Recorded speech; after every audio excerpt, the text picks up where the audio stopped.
Cette semaine, à votre émission Reflet d'ici, manifestation contre la fermeture de l'école de Val d'Espoir. Val d'Espoir, c'est un village qui est vraiment vivant, plein de dynamisme, qui veut attirer des personnes nouvelles, des nouveaux arrivants, dont je fais partie d'ailleurs. Et une école, ça prend ça pour que des gens viennent s'installer. Il n'y a pas d'âge pour jouer au hockey à Grande-Rivière. Hey, 70 ans, ça joue plus au hockey. Je vais vous dire quelque chose, j'ai des news pour les jeunes. Ils viendront jouer quand 72 ans, ils vont voir qu'ils sont peut-être pas vite comme eux autres, mais plus futés qu'un jeune. Moi, je m'en aperçois, je suis pas un gros joueur de hockey. Moi, j'aime ça pour le cardio. Moi, mon plaisir, c'est de suivre les jeunes. Oui, c'est bien. J'adore jouer avec des jeunes parce que c'est on n'a rien prouvé, mais au moins, quand tu es un jeune, tu dis, il y a 3 fois mon âge, j'ai 3 fois plus vieux, je suis capable de le suivre. C'est valorisant. Et la capsule divertissement avec Jocelyn Covier. Puis lui, il a eu 103 enfants. Donc, il y a une marque de préservatif qui s'appelle Ramsès. C'est assez ironique. Mesdames, Messieurs, bonsoir et bienvenue à votre émission Reflet d'ici. Eh bien, le 25 février dernier, une manifestation avait lieu à Val d'Espoir contre la fermeture de l'école. La population de Val d'Espoir veut mettre de l'avant un projet d'école alternative. Notre collaborateur, M. Marc Baird, nous a préparé un topo sur le sujet.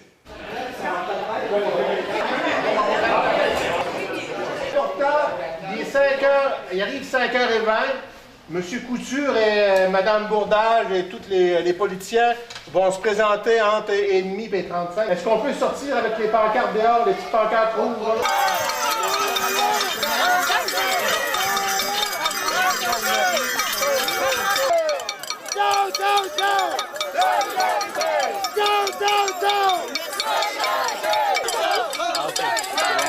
J'aime bien la mobilisation, par contre, parce que ça montre que, dans le fond, Val d'Espoir est intéressé à ce moment-là à garder son école.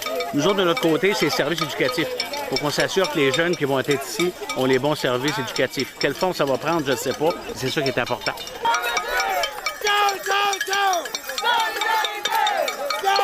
Bien, nous, on est ici ce soir pour se mobiliser, pour garder notre école ouverte pour notre village.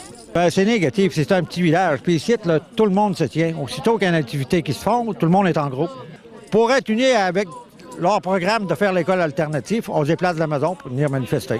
L'école a été construite du temps que j'avais 14-15 ans et c'est mon père qui était président de la commission scolaire.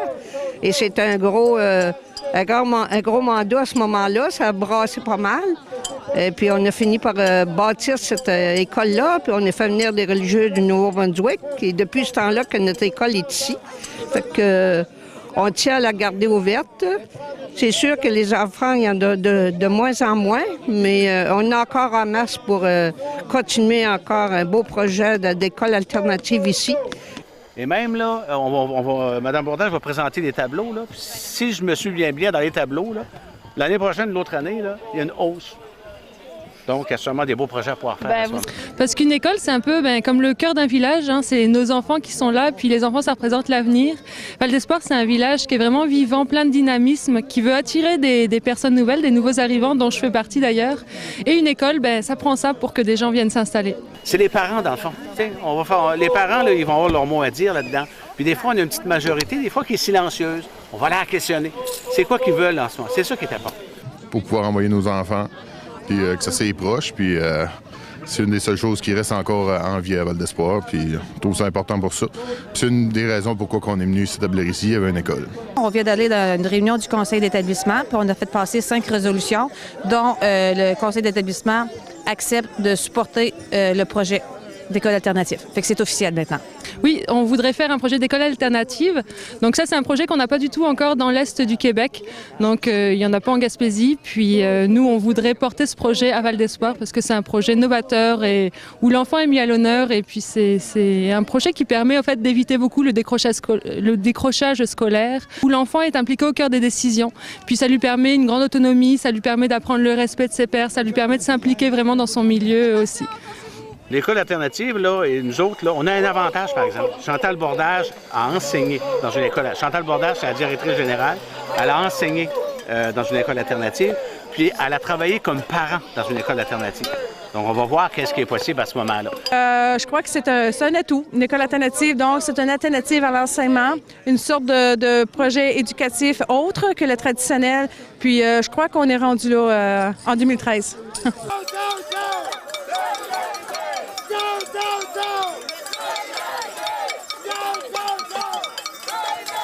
Notre collègue journaliste Charles Cyr a rencontré le directeur des loisirs de la ville de Grande-Rivière, M. Philippe Moreau, pour nous démontrer qu'il n'y a pas d'âge pour pratiquer notre sport national, le hockey. Allons le retrouver directement à l'Aréna de Grande-Rivière.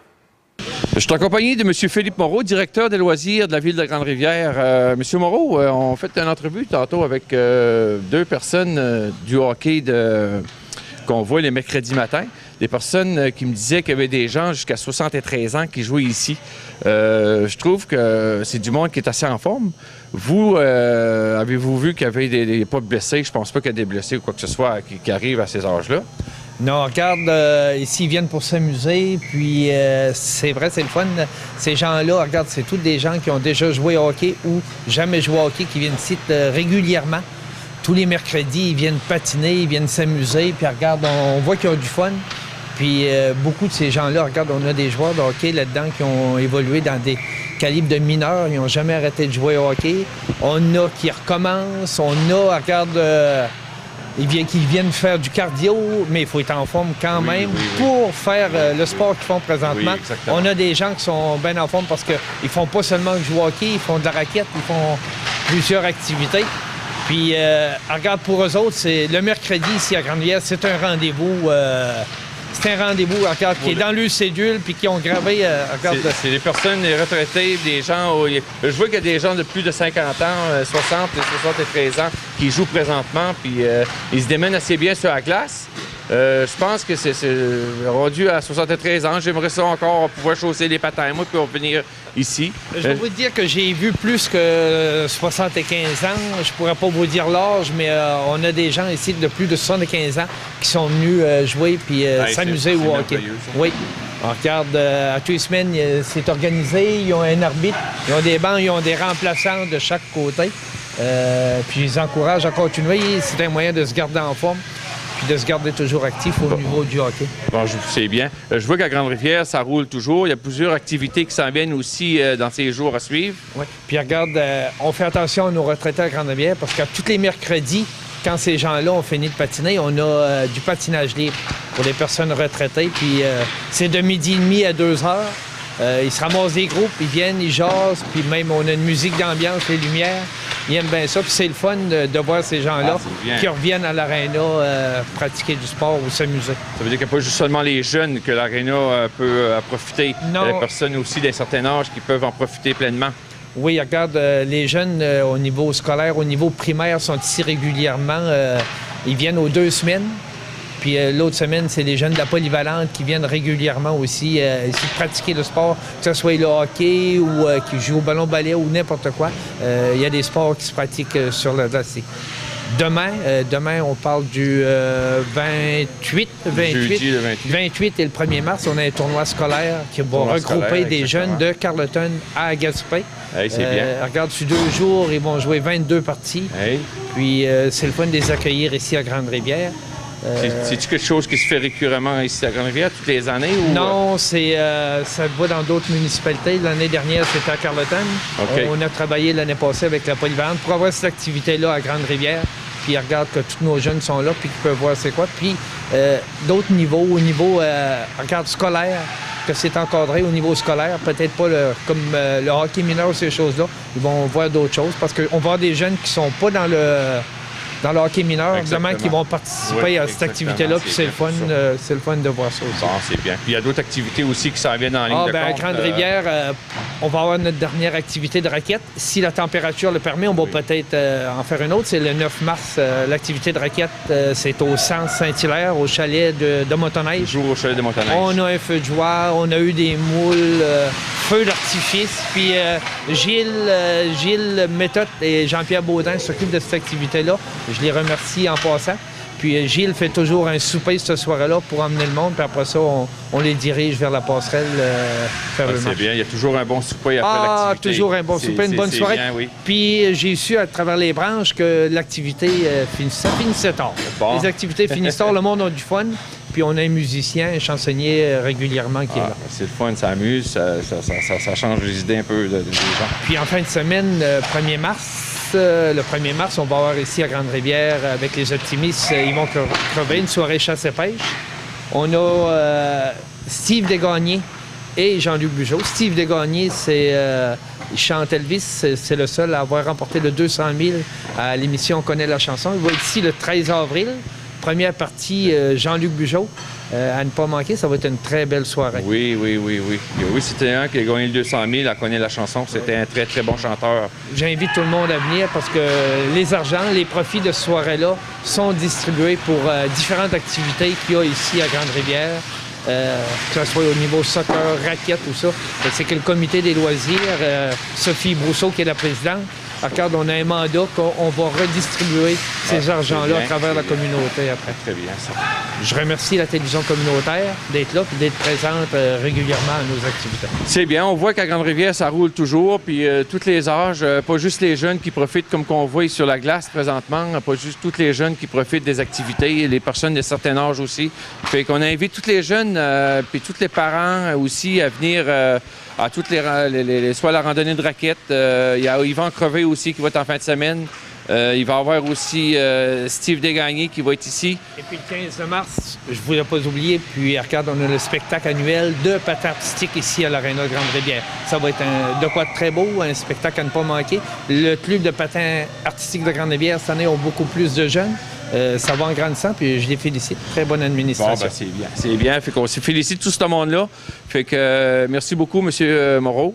Fait que continuez votre bon travail, puis à la prochaine. Merci beaucoup.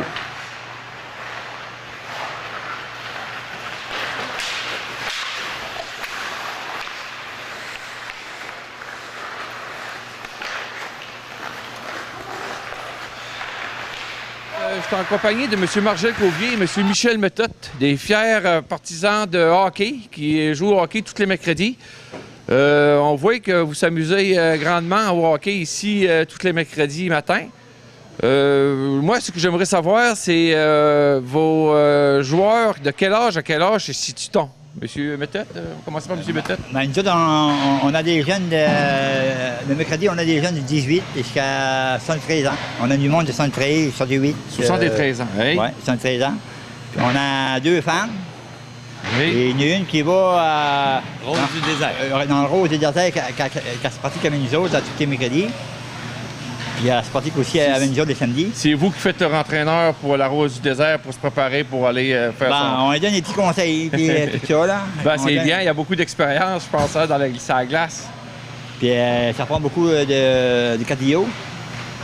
Faut qu'il soit en forme pour aller jouer au hockey. Oui, hein, j'espère. Puis vous, M. Covier, faites-vous juste du hockey ou que vous pratiquez à d'autres sports que le hockey? Il n'y a rien au monde que je fais pas. Je me casse des morceaux de temps en temps, mais c'est pas grave. Ça t'offre, je travaille pas. J'ai l'avantage, au moins je travaille pas. Fait que c'est moins... Mais le hockey, je trouve ça, c'est le fun parce qu'il n'y a pas de mise en échec. Exactement. Il n'y a pas de slap shot. Puis c'est amical, puis on n'a rien prouvé. Vous avez remarqué dans les estrades, on n'a pas grand monde. On aimerait inciter les jeunes à venir voir ça parce que les jeunes pensent tout le temps que hey, 70 ans, ça ne joue plus au hockey. Je vais vous dire quelque chose, j'ai des news pour les jeunes. Ils viendront jouer quand 72 ans, ils vont voir qu'ils sont peut-être pas vite comme eux autres, mais plus futés qu'un jeune. Moi, je m'en aperçois, je suis pas un gros joueur de hockey. Moi, j'aime ça pour le cardio. Moi, mon plaisir, c'est de suivre les jeunes. Oui, c'est bien. J'adore jouer avec des jeunes parce que c'est on n'a rien prouvé, mais au moins... Quand tu es un jeune, tu dis, il y a 3 fois mon âge, j'ai 3 fois plus vieux, je suis capable de le suivre. On peut prouver encore qu'on est encore assez en bonne santé. Puis tout en faisant attention. Oui. Puis de plus, on a un médecin qui vient de temps en temps. Bon, on va taire son nom parce qu'on n'a pas de publicité. Tout d'un coup, il serait supposé être à l'ouvrage le matin. On a un médecin, puis il y a des gens qui ont les cours de premiers soins. À venir à date, on va toucher du bois. On n'a pas eu de bad luck encore. On n'a pas eu de mauvaise chance. On a eu une épaule de disloqué, mais ça, c'est quelqu'un qui est tombé tout bonnement. Puis comme je vous dis, le hockey, là, c'est spécial. Ça demande de la forme physique, de l'endurance, mais même si quelqu'un n'est pas trop habitué, il peut venir jouer parce que c'est pas comme on n'a rien prouvé. Exactement. Là, tout le monde s'entend pour y faire de la passe un peu. On est là pour apprendre aux jeunes, puis on aime avoir des jeunes parce que nous autres, on vieillit là. Michel s'en vient bien. Puis même toi, là, ça nous fait de la peine que tu n'es pas là le matin. Là, je pense que je vais y retourner quand même. Je vais aller vous rejoindre tantôt, là, après l'entrevue. Comme vous me disiez tantôt, vous avez plusieurs corps de métier, je crois, dans cette équipe-là. Hein? Je pense, monsieur... Monsieur Ferland, plus d'autres corps de métier que vous avez, pas un dentiste, un monsieur pour... un retraité, un gars qui arrange les babus. Un oculiste. Un oculiste. On a un médecin. On a des travailleurs de bois, on a des pêcheurs, on a des pompiers. Ben, vous avez pas mal tous les corps de métier. Puis je vois que vous êtes une bonne gang, pareil, là. Vous êtes pratiquement 22 joueurs. Presque à tous les matins. Là. Presque à tous les matins, 20 Des fois, on joueurs. en refuse. C'est bien. Quand il arrive à la dernière minute. Là, Ben, je vous en remercie beaucoup. Puis lâchez pas. Puis on vous félicite de votre soutien avec les jeunes. Ça nous a fait puis, plaisir. on voit que vous êtes en grande forme. Puis continuez sur ce point-là. Merci beaucoup. Bye. Bonjour, je suis accompagné de M. Ferland, Mario, son petit nom. Fait que, M. Ferland, vous êtes ici tous les mercredis pour faire du hockey. Oui, tout à fait, avec le plus grand plaisir. Puis vous aimez ça, puis je pense qu'il y a des gens de tous les âges. Je pense qu'il me disait tantôt, M. Méthode, qu'il y a une personne de 73 ans qui joue avec vous, qui a l'air terriblement en forme. On l'a vu jouer tantôt. Absolument, c'est mon maître spirituel hockeyeur, ça fait que je m'inspire beaucoup de lui. Puis l'âge n'est pas un facteur, hein? Il y a des gens qui ont 70, 75, 80, mais même plus, qui font de bonnes activités physiques. D'ailleurs, il y a les Olympiques pour gens de 80, 90 ans qui existent, là. Et puis il y a des gens, moi, j'aspire, et quand je vais être grand, là, à avoir des records du monde dans 90 ans et plus. Ah, c'est bien, parce que c'est vrai qu'être en forme rendu à 80-90 ans, c'est vraiment des phénomènes. Fait que nous, on voyait ça tantôt, quand ça jouait, puis je trouve que ça joue assez, ça patine assez rapidement pour des gens assez...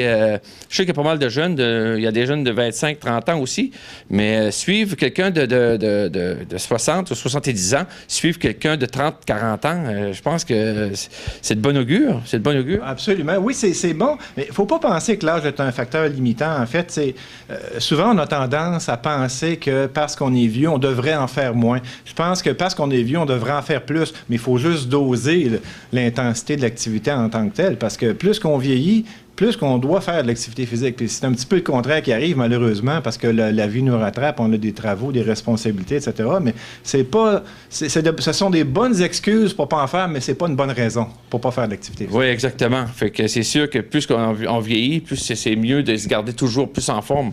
Fait que veut dire que les arénas ou le hockey, ça appartient pas juste aux jeunes. Il faut aussi que les personnes de tous les âges peuvent venir s'entraîner, s'amuser, faire du hockey, participer à tout ce qu'il y a comme patin ou hockey.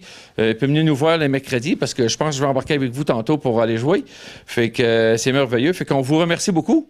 Fait qu'on va vous laisser aller jouer. Fait que à la prochaine. Puis bon match. J'encourage tout le monde à suivre le bon exemple que tu vas nous donner tantôt aussi. Merci beaucoup.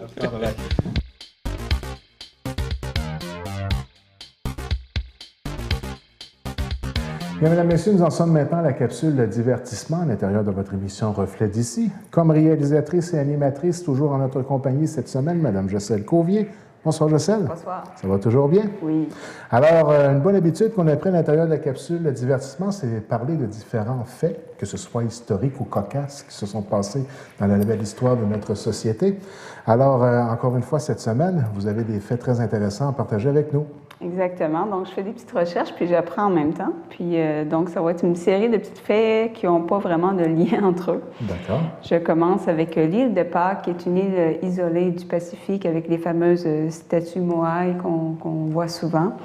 Pourquoi ça s'appelle l'île de Pâques? C'est qu'en fait, ça a été visité pour la première fois le jour de Pâques, le 5 avril 1722. Donc, c'est de l'origine du nom. Et on voit des images, naturellement. Exactement. Ensuite, le mot magique abracadabra, c'était utilisé autrefois pour guérir la fièvre. Mais je ne vous conseille pas d'acheter vos Advil et vos... L'acétaminophène est encore plus... Oui, je penserais que oui. Plus efficace. Québec, la ville de Québec, c'est la seule ville fortifiée en Amérique du Nord et c'est la ville la plus ancienne au nord du Mexique. Donc, c'est quand même une grande fierté pour nous.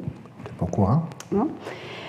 Ensuite, les femmes rient plus que les hommes. Et ça, c'est dès l'âge de 2 ans qu'on voit vraiment une différence entre les deux sexes. C'est en fait leurs muscles zygomatiques, c'est des muscles qui permettent de rire. Ils sont plus gros que les hommes. Donc, ils ont trouvé des preuves scientifiques à ça. Donc, vous êtes prédestiné à rire des hommes. Exactement, tu as tout compris. C'est le secret. Ensuite, Ramsès II, qui était le 3e pharaon d'Égypte, il est mort à 90 ans. On s'entend que pour l'époque égyptienne, là, que l'espérance de vie peut-être de 20-30 ans, c'est tout à fait remarquable. Puis lui, il a eu 103 enfants. Donc, il y a une marque de préservatif qui s'appelle Ramsès. C'est assez ironique. C'est pas son honneur. C'est un petit clin d'œil au pharaon d'Égypte. Ah bon, une autre façon de voir les choses. Voilà. Ensuite, un des cadeaux de mariage de la reine Victoria, c'était un fromage de 3 mètres de diamètre et d'une demi-tonne. Elle en a mangé longtemps. Moi, je suis encore sur les condoms Ramsès. Oui, tu es encore. Parce qu'à 106 enfants, c'est pas bien efficace, hein? Non? Ça, je te dis, c'est assez ironique. Oui, ironique, OK, dans ce sens-là. Ensuite, en 1915, on a exporté un ourson qui s'appelait Winnipeg du Canada vers le zoo de Londres. Puis, il y a un petit enfant qui adorait cet ourson-là, puis il allait toujours le voir. Puis son père, bien, pour lui faire plaisir, il a décidé d'écrire une petite histoire qui s'appelait Winnie le Pooh. Donc, l'origine de Winnie l'ourson, c'est un vrai ours qui a été transféré à Londres. Puis très populaire chez les enfants encore aujourd'hui. Oui, hein? exactement. C'est Disney qui a repris le personnage, bien sûr? Je pense que oui, je pense que oui. Ensuite, Alexandre Graham Bell, évidemment l'inventeur du téléphone. Ce qui est assez triste, c'est qu'il n'a jamais pu téléphoner ni à sa femme, ni à sa mère, parce que les deux étaient sourdes. J'étais assez impressionnée quand j'ai lu ça. Ah bon? Le pain tranché, je saute vraiment du coq à l'âne. Ouais. Le pain tranché, ça a été mis au point par un bijoutier en 1928, et ce monsieur-là, il a travaillé sur sa machine pendant 16 ans. C'était quand même assez compliqué pour... Les gens voient des images assez compliquées pour l'époque de faire une telle machine. Donc, j'imaginais pas que ça avait été aussi complexe que ça. Même à l'époque des années 20, des années 30, au début des années 1900, couper du pain et le couper de façon... le couper droit, c'était tout un art. Moi, ma grand-mère, elle ne me laissait jamais couper le pain de ménage. Toi non plus. Toi non plus, ben c'est ça. Elle me chicanait. Couper tout croche. Ça rappelle des souvenirs. Ah oui, ça, c'est un fait. Ensuite, dans les années 80, la garde côtière avait décidé d'entraîner des pigeons pour repérer dans des missions de sauvetage des corps flottants, par exemple, des choses qui flottaient sur l'eau. Puis, ils avaient atteint une précision de 93 %, comparativement à 38 % d'efficacité pour les êtres humains. Mais malheureusement, les recherches ont été interrompues en 1983 faute de ressources financières. C'est dommage parce que c'est 93 %, c'est vraiment très précis, là. Ensuite, en 1705, il y avait une taxe pour les barbes en Russie. Donc, si tu portais une barbe, on allait te taxer. Puis les gens qui portaient justement la barbe devaient porter sur eux en tout temps une espèce de jeton, une monnaie, qui précisait qu'ils avaient payé cette taxe-là. Les gens vont voir à l'écran là, cette espèce de monnaie-là. Donc, on cherchait comment taxer les gens. On faisait preuve d'assez d'imagination. Est-ce que tu connais les conséquences si tu n'avais pas ton jeton? C'était une amende. Bon. Okay. Non, c'était pas si barbare que ça. OK. Ensuite, 90 % des vaches du Canada sont tous des descendants directs de Starbuck, qui était une super vache, si on veut, là, qui était vraiment avec une génétique incroyable. Puis 50 % de toutes les vaches du monde sont descendants de Starbuck. Il y a eu une espèce de film là, québécois il n'y a pas longtemps, là, mais c'est un peu un clin d'œil justement à ça, là, qui a eu beaucoup de descendants. Maintenant, l'apôtre Saint Jean, ce fut le seul des 12 apôtres à mourir d'une mort naturelle. Il est mort assez âgé. Les autres sont morts comme des martyrs. Donc, c'est quelque chose que je ne savais pas. Ah bon? Un autre fait, il y a 10 fois plus de bactéries que de cellules dans le corps humain. C'est sûr qu'on ne les voit pas à l'œil nu, là, mais si on regarderait là, sur la peau, partout, on a vraiment beaucoup de bactéries. Mais la nuance à faire, c'est que c'est des bactéries, pour la plupart, bénéfiques, qui nous aident même à rester en vie, puis les processus. C'est pour ça qu'ils nous vendent du yogourt avec des bactéries, c'est ça? Exactement, pour en avoir encore plus. Pour nourrir les autres bactéries. Voilà, t'as tout compris. On est des grosses bactéries. Ça faisait moins marketing de le dire de même, oui. ce qui... Façon différente d'approcher le produit. Exactement. Ensuite, Jules César, il a fait voter une loi spéciale au Sénat pour pouvoir porter en permanence sa couronne de laurier. Pourquoi? Parce qu'il souffrait de calvitie et était complexé. Bon. Donc, ça permettait d'un peu cacher sa calvitie.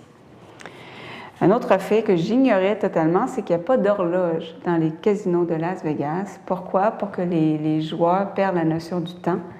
évidemment, ce qui n'est pas nécessairement une bonne chose. Et pour la même raison, il n'y a pas de fenêtre dans la plupart des casinos. On veut vraiment isoler les gens du monde extérieur pour qu'ils jouent toute la journée. Donc, au niveau des joueurs compulsifs, c'est une stratégie un peu, que je trouve un peu douteuse. C'est de profiter, disons, de la faiblesse de ces gens-là. Exactement. Pour les isoler dans leur propre monde, ils vivent dans leur monde. Là. Exactement. Donc, et finalement, un dernier petit fait, c'est que le premier pirate à porter une anneau, parce qu'on les voit souvent avec une anneau en or, bon, c'était Francis Drake en 1578, après qu'il avait franchi le Cap Horn. Parce que de porter un anneau en or, c'était vu comme un présage pour avoir de la chance, puis c'était comme un porte-bonheur. Et aussi, pourquoi les pirates se sont mis à porter un anneau en or après? C'était pour pouvoir payer leurs funérailles. Parce que lorsqu'ils mouraient loin de leur maison, on donnait l'anneau au prêtre qui puisse organiser les obsèques correctement, puis des funérailles. Donc, c'est pour ça que les pirates ont continué à porter une boucle d'oreille en or. Ah bon? Alors voilà, c'était mes petits faits divers. Encore une fois, une capsule divertissante.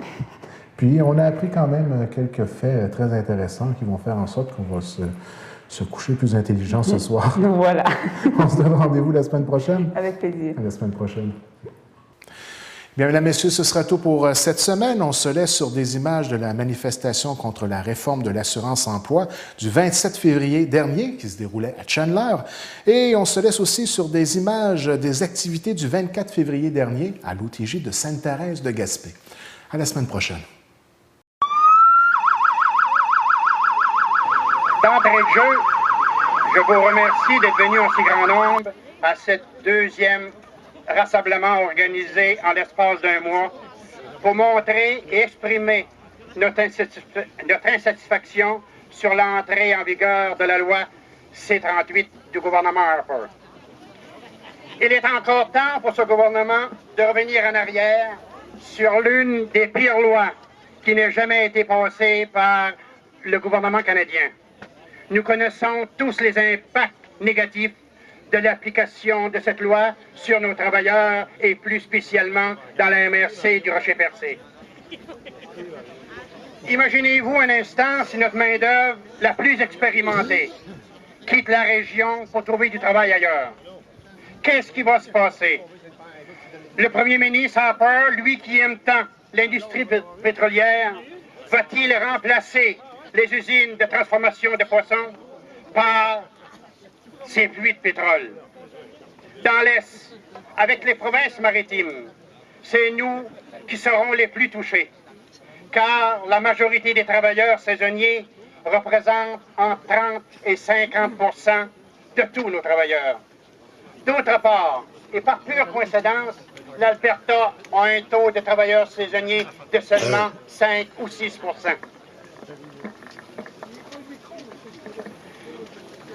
Les contre-coups de cette loi ont malheureusement déjà commencé à se faire sentir dans notre MRC. Savez-vous que des employés du centre de tri de Grande-Rivière, qui se sont fait dire par Emploi Canada qu'ils n'avaient plus droit au chômage, ils travaillaient en alternance, 8 employés 6 mois, 8 employés un autre 6 mois. Ils se sont fait dire qu'ils n'avaient pas le droit. Comme ça, pas plus que ça. Tiens-toi, allez-vous-en chez vous avec ça. Aucun salaire, aucun égard. Traité, comme disait quelqu'un au dernier rassemblement, traité comme du bétail, comme des animaux.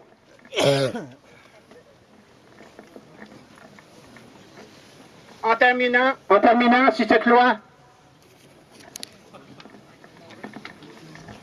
Par contre, le gouvernement Harper n'est pas gêné quand il subventionne les industries. On pense aux centaines de millions de dollars qu'il a donnés à l'industrie automobile en Ontario. À l'inverse, il nous pénalise. Il pénalise les gangs petits, les travailleurs saisonniers. Et en plus, il donne ordre à ses fonctionnaires de talonner les chauffeurs, de les presser comme des vulgaires citrons. On se sent trahi par ce gouvernement. Cette loi sème l'inquiétude chez nos travailleurs. De son côté, la ministre Finlay peut faire un beau geste. Elle peut venir aussi pour nous aider à trouver des emplois et puis contrer cette loi ignoble comme celle-là. En terminant, si cette loi n'est pas retirée, on risque peut-être de connaître la plus grande crise économique et sociale que notre région n'ait jamais connue. Monsieur Harper, par cette loi, vous êtes en train de diviser les Canadiens et les Canadiennes.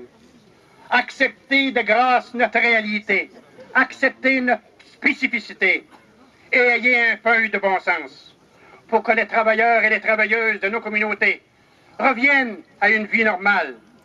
Retirez cette loi qui risque, à la fin du compte, de coûter cher à tout le monde. Merci infiniment. Et en passant, je souhaite une bonne chance à notre délégation qui va rencontrer la ministre Finlay cet après-midi. Ils sont au nombre de 45, mais il y en a seulement 5 qui vont la rencontrer. Je leur souhaite bonne chance. Puis encore une fois, Madame Finlay, Monsieur Harper, ayez de bon sens. Pensez à notre région, pensez à nos travailleurs, pensez aux Gaspésiens, pensez aux gens de l'Est du Québec. Merci.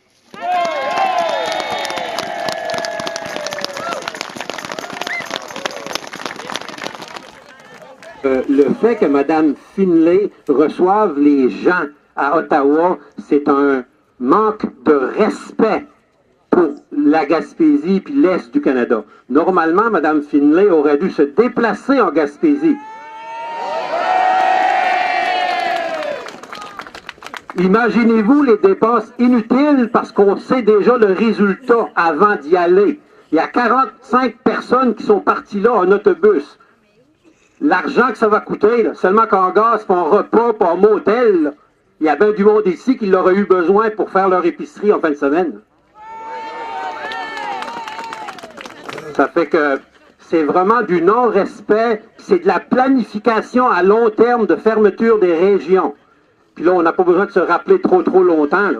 Les petits villages en arrière, Pellegrin, Saint-Edmond, etc., c'était en 1968 par des gouvernements comme le gouvernement Harper, qui ont planifié de retirer ces gens-là de l'arrière-pays pour les amener à Montréal. Puis finalement, le résultat de ça, c'est du monde qui est tombé sur le bien-être à Montréal, puis ils n'ont même plus de terre, plus rien. C'est ça, là. Puis ça, aujourd'hui, c'est la même planification. Il y a du travail à Montréal. Ils veulent faire crever le monde en Gaspésie pour les amener à Montréal pour travailler à 10$ de l'heure puis se ramasser dans des petits loyers quand ils sont ici en Gaspésie dans les maisons des parents, au pire aller. Ça fait que... comment faire pour respecter un gouvernement qui ne te respecte pas? Je suis quasiment tenté de dire « Merci, M. Harper, vous êtes en train de réveiller les Québécois à faire quelque chose. »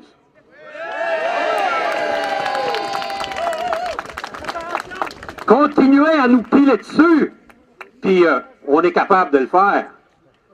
Parce qu'à un moment donné, on va avoir peur d'avoir peur. C'est ça qu'on a, là. On a peur d'avoir peur. Mais à un moment donné, on va se tanner, puis on n'aura plus peur d'avoir peur.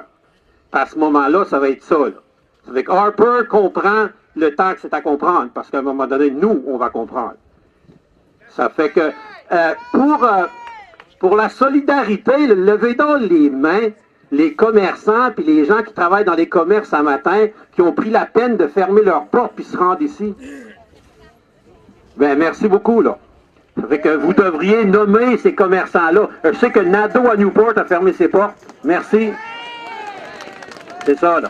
Parce que ça, c'est un signe de solidarité. Merci beaucoup à tout le monde, parce que vous êtes en grand nombre, puis à 1,35 $ du litre, là, imaginez le paquet de gaz qu'on a dépensé pour M. Harper un matin, là. Cet argent-là, on aurait pu s'acheter un pain, puis un ballonné, puis une livre de beurre, là.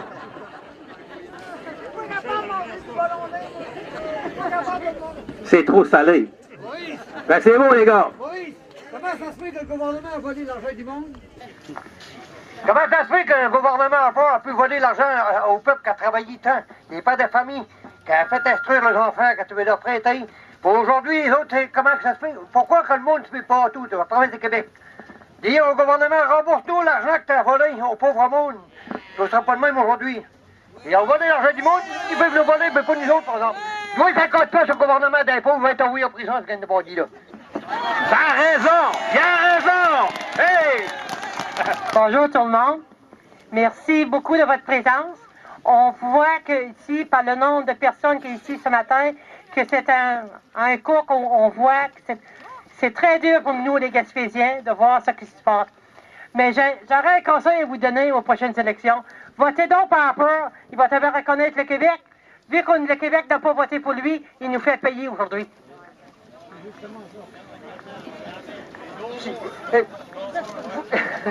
Vous tous, j'espère qu'on va continuer la bataille, malgré qu'on sait déjà que c'est presque perdu d'avance. Vous savez que c'est ce soir qu'on va en savoir plus. Je souhaite bonne chance à notre délégation qui est partie à Ottawa. Mais 5 seulement vont avoir droit de parole. C'est pas beaucoup. Comme mes deux confrères ont dit tantôt, pourquoi elle n'est pas venue rencontrer les Gaspésiens? Non, parce qu'elle avait trop peur de leur faire face. Ils savent bien trop que nous, les Gaspésiens, on se tient. Que nous autres, les Gaspésiens, on est des gens vaillants. Ils nous font passer pour des paresseux. Dites-vous bien, peut-être que où est-ce que les Gaspésiens passent, on est reconnus. Mais j'espère qu'aujourd'hui, que partout les gens savent, ils sont sensibilisés à la cause. J'espère qu'on va avoir des bons résultats en fin de journée. Merci beaucoup. En terminant, nous avons M. Jean-Claude Méthode, c'est un commerçant de Percé. Bonjour tout le monde. Je voudrais dire premièrement un mot à Madame la ministre Finlay. Au lieu de se tenir, qu'elle se tient donc debout au lieu de se tenir assis sur son, on dira pas quoi. Puis, d'autant plus, M. Harper, tout ce que vous avez fait reculer, vous nous avez fait reculer. Ce que vous êtes en train de faire, vous êtes en train d'encore une fois nous voler, tabarnak. En plus de ça, je vais vous dire une affaire.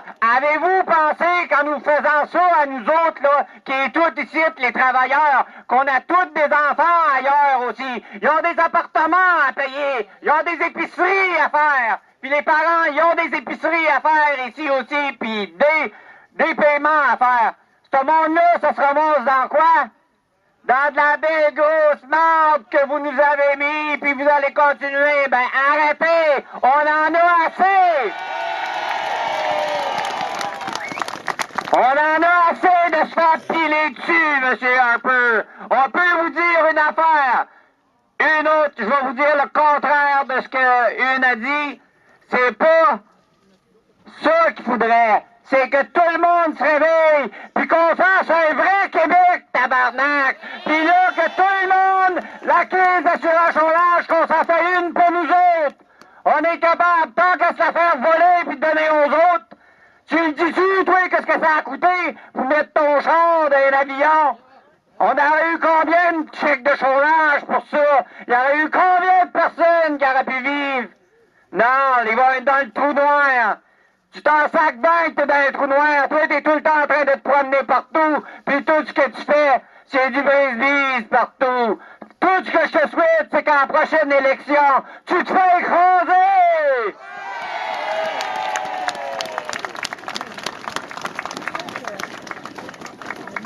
Vous êtes en train de nous enlever nos employés. Vous essayez de prendre... Parce que vous savez que des Gaspésiens, c'est vaillant. Tout ce que vous essayez de faire... Vous essayez de nous enlever notre monde qui va aller se faire travailler à 70% de leur salaire. Ouais, si ça a de l'allure. Tu travailleras même pas, toi, Calvaire, pour 70% de ton salaire. Pourquoi tu veux faire travailler les autres? C'est quoi? Moi, j'appelle ça du banditisme. C'est ça, la vérité. Puis tout le monde, arrêtez de vous laisser marcher ses pieds. Dites-les haut tout ce que vous avez à dire. Arrêtez de parler beau. Parlez. Tu vois tout le monde parle. Pas un qui veut venir parler. Ça fait que, aujourd'hui, tout ce qu'on souhaite, c'est que elle va se lever, puis elle va être capable au moins de parler à un de la gang. La Finlay. Merci tout le monde, je vous souhaite une bonne journée, puis la prochaine fois qu'il y a un autre débat, j'invite tout le monde à sortir pire que ça, faire comme les étudiants. Emmenez vos enfants, emmenez vos chaudrons, emmenez ce qu'il faut, mais tabarnak, il faut rejoindre! Merci beaucoup, M. Méthode. Donc, en terminant, j'aimerais vous dire que la CSN est ici pour appuyer les travailleurs et les travailleurs de la région, qu'ils soient des membres syndiqués de la CSN ou non. On va être avec vous pour faire la bataille jusqu'à la fin.